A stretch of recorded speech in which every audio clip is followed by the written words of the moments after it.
Section 5.3 talks about the divergence and integral test.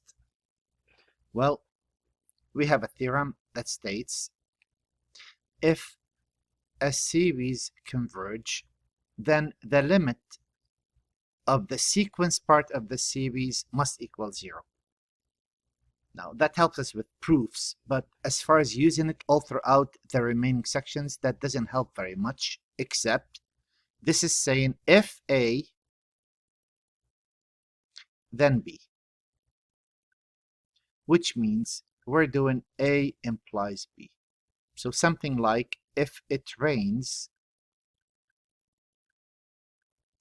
then there must be clouds.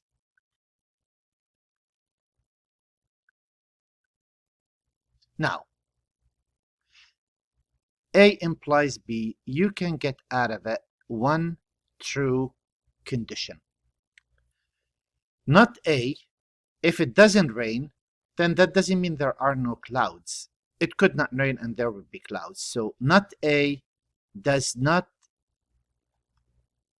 implies not B. That doesn't work. And B does not implies A. Meaning, if there are clouds, then it is going to rain. There could be clouds and it could not rain. The one true condition that you can get out of A implies B is that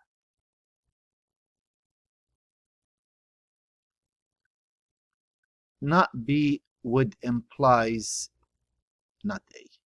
Meaning, if there are no clouds, then it cannot rain. And this theorem says if the series converges, a series is convergent, implies then the limit as n approaches infinity of a sub n equals 0.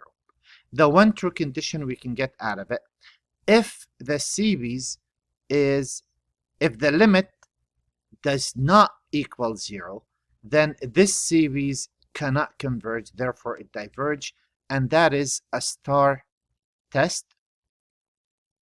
We call it divergence test. Other books call it test for divergence. This is something we're going to try on every single series in the remainder of chapter 5, 5.3 and on. Every time we look at a series, we say, look, we take the limit as n approaches infinity of the sequence part of this series. If it doesn't equal 0, then automatically the series diverge. And let me remind you, just so that you wouldn't have to do this work, you could do it mentally, that a growth of functions, factorials are the fastest growing functions, exponentials are the second, polynomials come next, radicals come after, and logs are the slowest, which means if you have a ratio of any of these functions, right, and you know which dominates over which, then you should know whether you should really do all of this work, because that's going to take some work, and when you shouldn't. Now, if the limit equals 0, that doesn't mean anything. That means the series could converge or diverge. If it rains, there must be clouds. If there are clouds, that means either it could rain or it could not rain. That doesn't get you any conclusion out of that if-then statement. And something that we're going to prove in this section, but for now, let's take it as a rule. The series of 1 over n, which is 1 plus a half plus a third plus a fourth, this diverges. We call it harmonic until we get to the p-test or the integral test. Then I'll prove it to you, and we could go by either harmonic or the p-test or the integral test, whatever works. So here we're going to start with, and we're going to be focusing mainly on whether a series converge or diverge. Well, let's see. For each of the following. Now, in this book, they seem to tell you exactly which test to use. We're going to do that, but on a test, I don't specify. You could use any test you want. For each of the following sequences, if the divergence test applies, state that the limit does not exist, or find the limit as n approaches infinity. If the divergence test does not apply, state why. Well, okay. Now, if I'm looking at this sequence, do remember this is a sequence. Sequences are only section 5.1. So if I'm considering the series of n over n plus 2, that's how the problem is going to be presented. You're going to say, look, if I take the limit as n approaches infinity of n over n plus 2, which is infinity over infinity, if I apply L'Hopital's or divide by the highest power term of the denominator, I get 1 over 1, which is 1 doesn't equal 0. Therefore, the series of n over n plus 2 diverge by divergence test. So, to answer the question here, does it apply? Yes, it does apply. That's all they're asking you for, but I'm kind of elaborating of what's to come again. So in this case, I knew these are polynomials. I know the horizontal asymptote, which is the limit as n approaches infinity, if that's going to be leading coefficient over leading coefficient, which doesn't equal 0, so it does work. So let me answer the question here. For each of the following sequence, if the divergence test applies to the limit, well, let's see. Here it works as well. Why is that? Because I know that's n, and I know that's going to be dominated by radical 3n squared, which is radical 3n, and the n's are going to cancel out. So yes, I know it works. Limit as n approaches infinity of a sub n, which is n divided by the square root of 3n squared plus 2n plus 1. Here I'm going to divide by the highest power term of the denominator, section 4.6. So if I divide by n squared under the radical, since n is always positive, I could drop the square root and that would be positive. I should put an absolute value on it, but we know n is always positive, so there's no need for that. And here I get a 1. So that's a 0, that's a 0. I get 1 over radical 3. So yes, it does apply. And if I was looking at the series, I would have said this series diverge by divergence test. Similarly on this problem, if I was looking at this as a series, and again, that's really how you're going to be seeing this on a test. So here what I'll say, look, well, if that's a series, I'm going to take the limit as n approaches infinity, and let's see how this works. This is 2n plus 1 squared raised to the n. This is 3n squared plus 1 raised to the n. So I could say with ease that this is raised to the n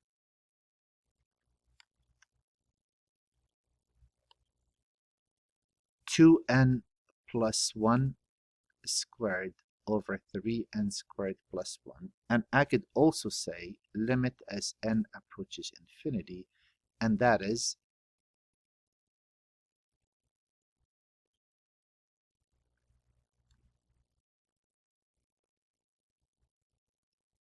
uh, 4n squared plus 4n plus 1 over 3n squared plus 1. I could use L'Hopital 2 times, or I could say let's divide by the highest power term of the denominator, which is n squared.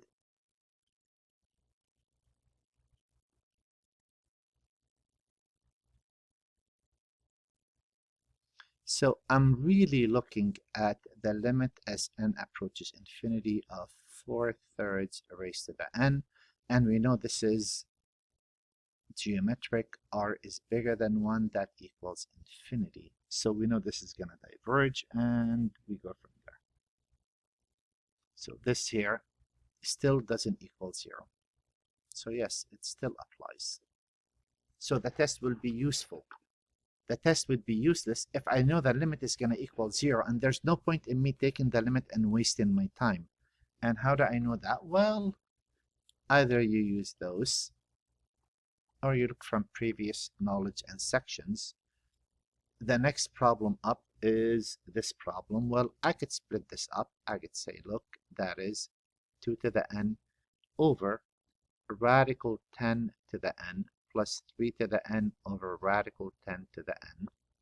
That is the limit as n approaches infinity of 2 over radical 10 to the n plus 3 over radical 10 to the n. There is another way, dividing everything by 10 to the n, but either way, since this is less than 1, this is going to 0 out. Since this is less than 1, that's going to 0 out. So I'm going to get 0 plus 0, which equals 0. So here the test is useless. Here I would not have used the test if I was looking at the series. And how do I know that? Well, look, 10, radical 10 to the n is bigger than 2 to the n and 3 to the n. That's going to diverge. Same deal here. Well, do I know? I'm sorry. I was going to say another way, but that's okay. Let's stick with that. Here, I know the test works. Why is that? Because I know if I take the limit as n approaches infinity of the cosine of n does not exist. It keeps on oscillating between 1 and -1, right? Oscillation. So, yes, it does apply here. If this was a series, if it was a series, I would have said the series diverged by the divergence test. And here, similarly, I'm looking at this, say, okay, look, well, I'm going to take the limit as n approaches infinity. To combine those, I know that is the sine squared of 1 over n over sine squared of 2 over n. And that is 0 over 0, right?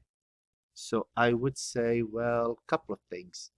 One, I could say that is the limit as n approaches infinity. I could apply L'Hopital's right away. Or I could say, look to the square power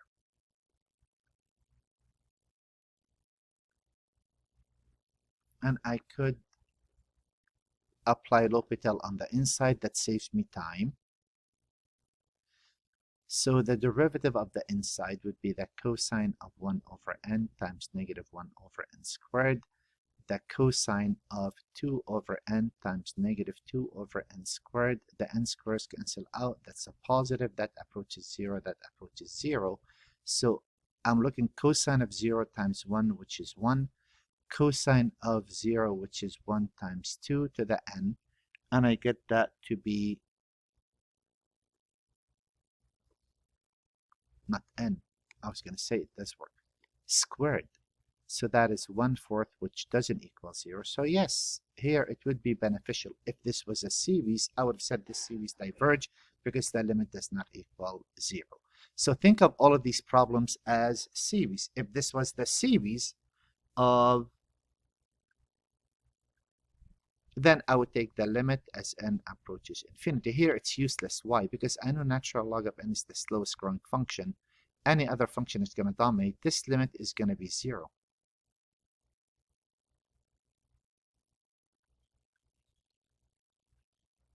Derivative of this is 1 over n. Derivative of this is 1. And obviously that's a 0. So here I would not use the divergence test because that would just waste my time. Now let's get to it. The integral test. The integral test consists of 3 things. Suppose you have a series. Let's use that laser thing. Suppose you have a series and the terms are positive. So here, the condition to use the integral test, the terms have to be positive. Suppose that suppose there exists a function f and a positive n, sum n, such that the following 3 conditions are met. So first, it has to be positive. The function is continuous. The function is decreasing. So positive, continuous, and decreasing.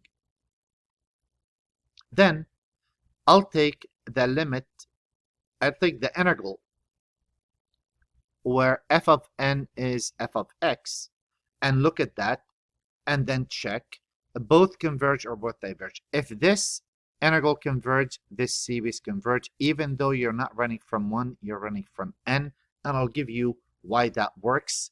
So if I'm looking at the series n equal 1 to infinity of a sub n, that is a sub 1 plus a sub 2 plus a sub n minus 1 plus the series n equal n to infinity of a sub n.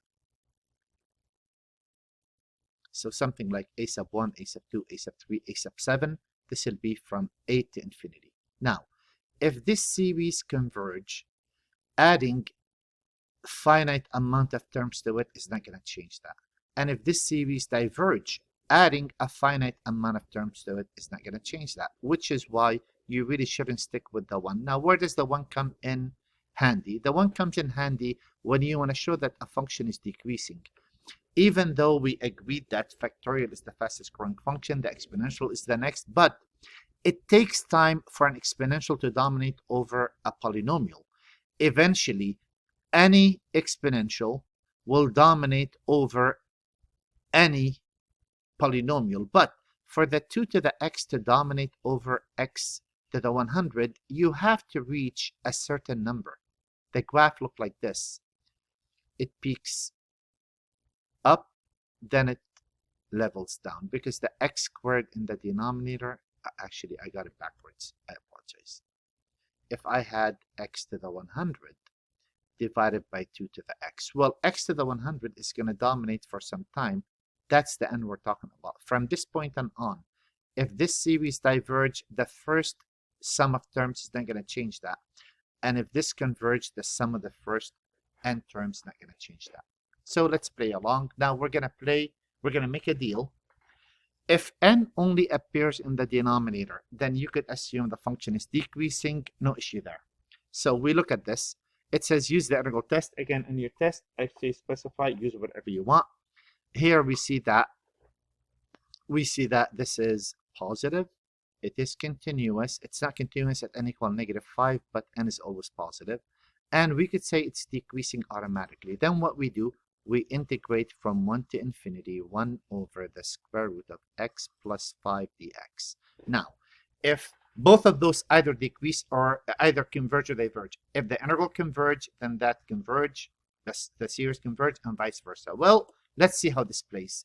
Well, here, if I use a u sub, u equal x plus 5, we're looking at du equal dx. This is the integral from 1 to t, taking the limit as t approaches infinity. If you recall, we did this back on a previous section. I'm trying to remember which one was it. Improper integrals. Oh boy. The end of chapter. Let me find it really quick. Oh wait, which one was it? 3.7. So identical to what we did in section 3.7. And let's see how this works. This is square root of u du. That is the limit as t approaches infinity of the integral from 1 to t of u to the -1/2 du.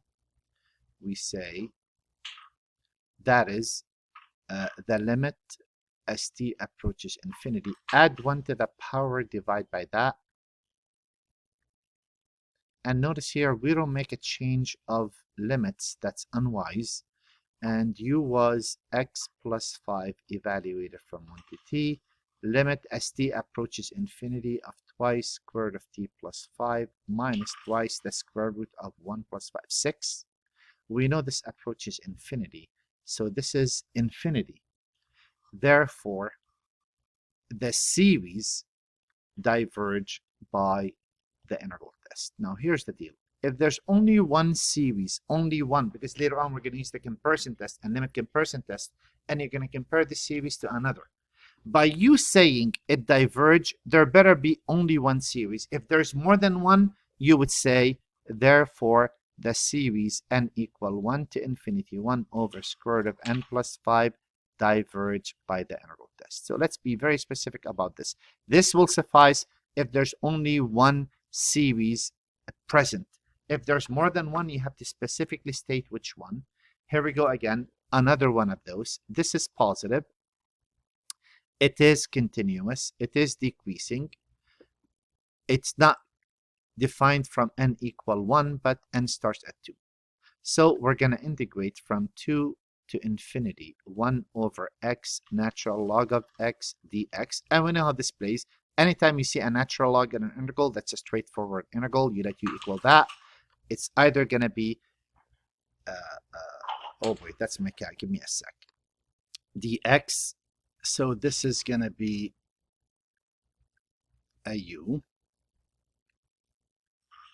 that's my du,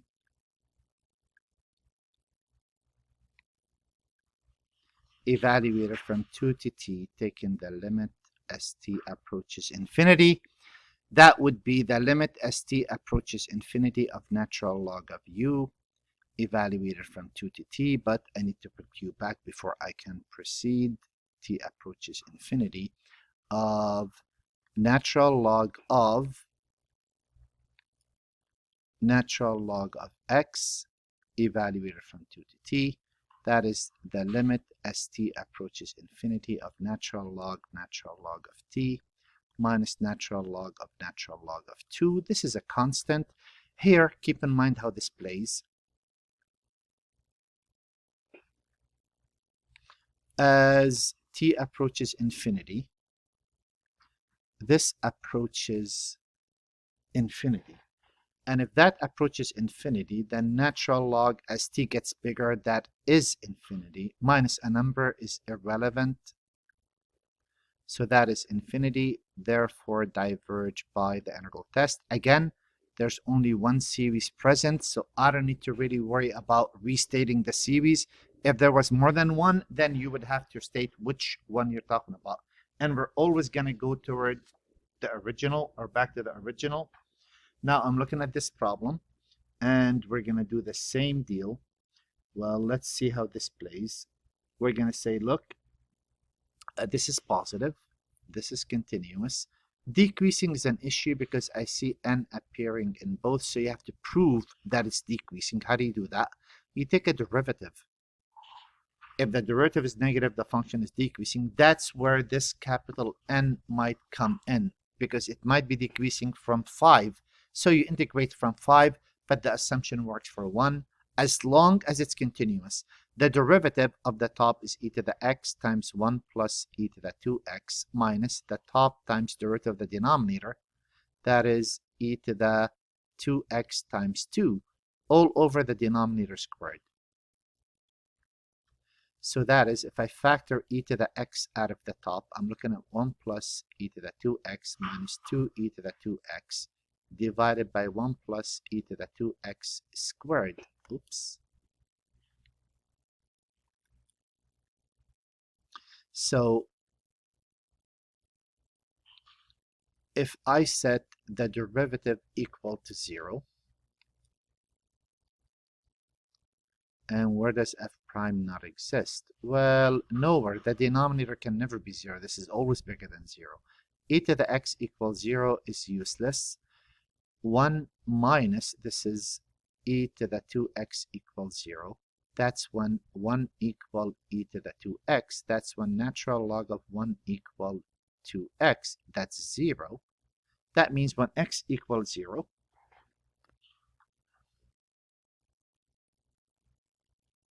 so there is 0, f prime and f. If I pick a point, say 1, if I put 1 right there, the denominator is always positive. This is always positive. 1 minus 2 e to the 1. E to the 1 is 2.71 times 2, that's negative 4 point some. 1 minus that is negative. Negative over a positive is a negative. The function is decreasing, so we're safe. It goes from 0, but 1 is sufficient. If this was 5, we would have said, look, we could say decreasing. Then we could say we're going to integrate from whatever this number is. We could say from 0, but this is running from 1, so perfect. But if this was from, say, 5, I would have integrated from 5 to infinity, e to the x divided by 1 plus e to the 2x dx. Let u equal e to the x, because I know the only way I can get du to be e to the x dx if I take a derivative of e to the x. Du will be e to the x dx. There's my u. So that's going to be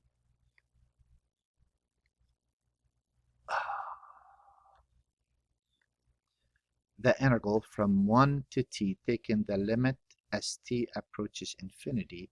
That's going to be 1 plus u squared, because e to the 2x is e to the x squared. You multiply the powers. Du, we know what that is. That is the limit as t approaches infinity, the inverse tangent of u, evaluated from 1 to t. That is the limit as t approaches infinity of the inverse tangent of e to the x, evaluated from 1 to t. That is the limit as t approaches infinity of the inverse tangent of e to the x minus the inverse tangent of e to the 1. And by doing so, we are responsible to know the graph of the inverse tangent. We talked about that back in the days. Y equal inverse tangent of x. As x increases to infinity, that's bound between pi over 2. And if x approaches negative infinity, that's negative pi over 2. So this is pi over 2 minus, and that's just a number. And since that's a number, therefore converge by the integral test. I do want to point out a couple of things really quick. If you really would look and pay attention, the limit as t approaches infinity of this is 0. Right? So that doesn't help me. That doesn't tell me anything. The limit as t approaches infinity of this is 0 as well. That doesn't help me either.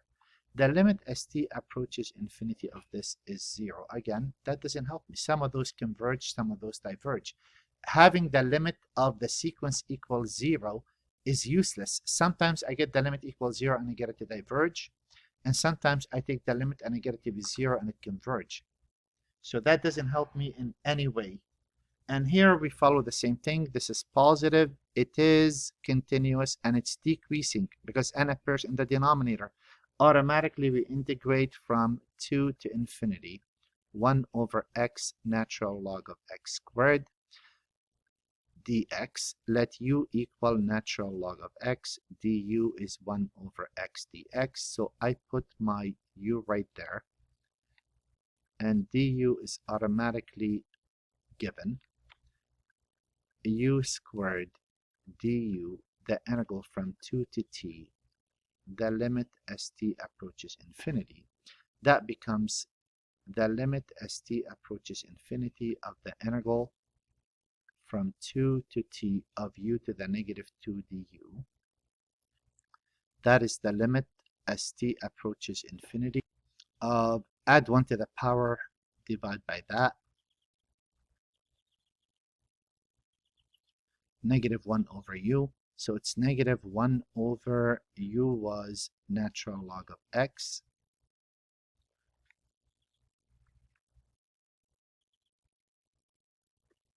That is the limit as t approaches infinity of negative 1 over natural log of t minus a negative. So 1 plus natural log of 2 that approaches 0. That equals 1 over natural log of 2. Therefore converge by the integral test. Now I'm going to stop here and continue this on another video.